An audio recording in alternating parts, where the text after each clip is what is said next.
안녕하세요. 포유환율연구소입니다. 최근에 미국 증시, 그러니까 주식시장하고 채권시장이 연준 의도와 다르게 움직이고 있어요. 연준은 기준금리 인상을 예고하고 있는데도 금리는 안정되고 있고, 또 주가 지수도 금리가 안정되니까 상승 추이를 이어가고 있고, 그래서 이제 우리 국내 경제 전문가들 중에는 시장이 연준을 무시하는 거 아니냐, 이런 얘기를 하시는 것 같아요. 기준금리 중심으로 이해하는 사람은 시장이 연준을 무시하는 거 맞죠? 그런데 오늘날은 시장금리가 중시되는 사회니까 시장금리 중심으로 접근하면 연준이 시장을 무시한다라는 표현이 맞겠죠. 결국은 경제학 교과서를 옛날, 그러니까 중앙은행이 그 시장금리까지 결정하던 시대로 이해하면 시장이 연준을 무시하는 것이 맞죠.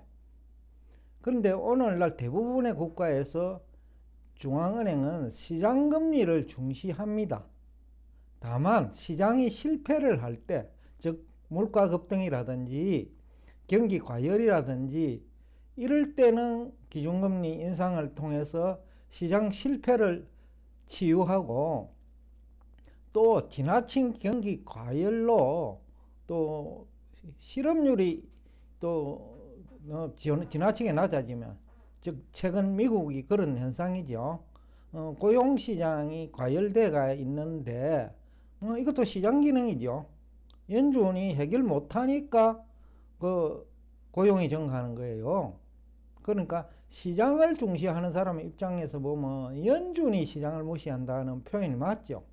더군다나 화폐까지 경제학 교과서에는 기준금리 인상을 하면 총통화가 감소하는 거로 얘기하지만은 오늘날은 직접 금융시장이 발달돼 가지고 지금과 같은 시기에는 기업들이 또 회사채를 발행하거든요. 최근에 미국 언론 보도를 보면 미국 기업들이 회사채 발행 많이 해요. 그러니까 금리가 높아도 시장에서 회사채를 사주는 사람이 있다라는 거예요. 금리가 높으니까 또 사주는 거죠.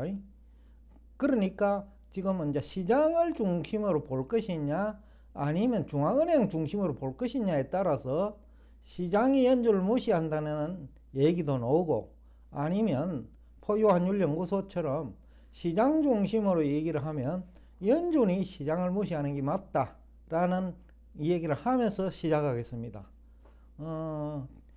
최근에도 이제 미국 연준은 기준금리를 뭐 5%, 6%까지 인상해야 된다는 얘기가 나오죠.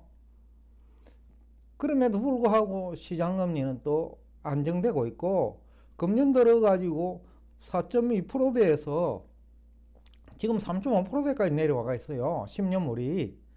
그만큼 이제 시장은 연준 생각하고 달리 움직인다. 그럼 이유는 뭘까요? 우선은 물가 안정되는 모습이 확연히 나타나고 있어요. 그러니까 10년물 국채금리는 물가를 반영하기 때문에 장기 물가죠. 당연하죠. 또 그 연준이 손대는 거는 기준금리, 초단기금리죠. 그런데 10년물 금리는 물가를 반영하니까 지극히 당연한 얘기죠. 그러니까 시장이 그 중요한데 연준을 중요하게 생각해 보면 하면 그 시장이 연준을 무시한다는 얘기가 나오는 거예요. 그러니까 연준이 시장금리 결정까지 하던 시기가 있었죠. 옛날에는 제가 근무할 때만 하더라도 재경부가 3년물 시장금리, 그리고 3년물이죠 주로요. 회사채 금리까지 정하던 시기였죠. 그러니까 연준이나 중앙은행을 무시하는 게 맞지, 시장이 그때는. 근데 지금은 시장금리 미국도 유럽도 한국도 자유화되어 있거든요. 다만 중앙은행은 시장 실패를 치유하기 위해서 기준금리를 조절할 뿐입니다. 그러나 그것조차도 잘 안 되는 게 오늘날 자본주의 질서예요. 예를 들면 2008년 금융위기 미국 중앙은행이 원했냐요? 아니면 미국 정부가 원했냐요? 시장 기능에 의해서 금융위기가 발생한 거예요. 2021년 4분기 물가 급등도 마찬가지죠. 코로나 사태가 세계적으로 확대되면서 공급난에 문제가 생긴 거죠. 그러니까 이게 시장에 의해서 물가가 급등한 것이지 금리가 낮아서 물가 급등한 거 아니에요. 이유는 과거에 금리 낮을 때도 물가는 안정되었으니까요. 또 일본 같은 경우에는 물가 원자재 난이 없을 때는 물가가 안정이 됐죠. 통화를 많이 풀었음에도 불구하고 그게 시장이에요. 그 다음에 근로자 임금 상승 2021년 특히 4분기 이후 이것도 연준이 통제 불가능한 거예요. 왜냐하면 노동 수급이 지금 꼬여버린 거예요. 여러 가지 이유지요. 미국 사회에 이제 인구 구조의 문제도 있을 수 있고, 즉 60대 이상 인구 퇴직자는 많고, 20대 후반에서 30대 인구는 상대적으로 작으면 이런 현상이 나타나죠. 그래서 빅테크 쪽에서는 구조조정을 했는데 이분들이 3개월 정도 지나면 대부분 취업을 다시 하더라는 거죠. 그러니까 이거는 시장의 문제지 연준의 역할로서는 어려운 영역이다. 최근 시장금리 하락도 마찬가지죠. 크게 보면 이제 두 가지 정도 이유를 가지고 설명이 되는데, 우선은 중앙은행 의도와 달리 총통화가 증가해요. 우선 한국의 사례를 가지고 보면 지난해 8월부터 기준금리 인상을 했죠. 2020년 8월부터 했네요. 오탑니다. 2020년 8월부터 기준금리 인상을 했는데 2021년 8월 맞습니다. 2021년 8월부터 기준금리 인상을 했는데 총 통화는 그때부터 약 290조 원이 증가했어요. 지난해 8월만 하더라도 2021년 8월이네요. 3,494조 원이었는데 2022년 10월에는 290조 원. 그러니까 보는 통화만큼이나 총통화가 증가했어요. 그러니까 중앙은행이 보는 통화 안 늘렸음에도 불구하고 총통화는 보는 통화만큼이나 증가한 거죠. 쉽게 하면 금리가 상승 국면에서도 그 돈이 필요한 사람이 많다라는 거죠. 기업이든 가게든요. 그래서 총통화가 증가하는 거예요. 쉽게 하면 기업은 회사채 발행을 통해서 조달하거나 금융회사에서 돈을 빌리고 가게는 대부분 빌리겠죠. 그러니까 총통화가 증가하니 이 증가한 돈이 어디 갈 데가 없잖아요. 게다가 지금 부동산 시장은 침체 국면에 들어갔죠. 금리가 오르니까. 그러니까 부동산 시장이 큰데 부동산 시장으로 돈이 갈 수가 없으니 이 돈이 어디로 가겠어요?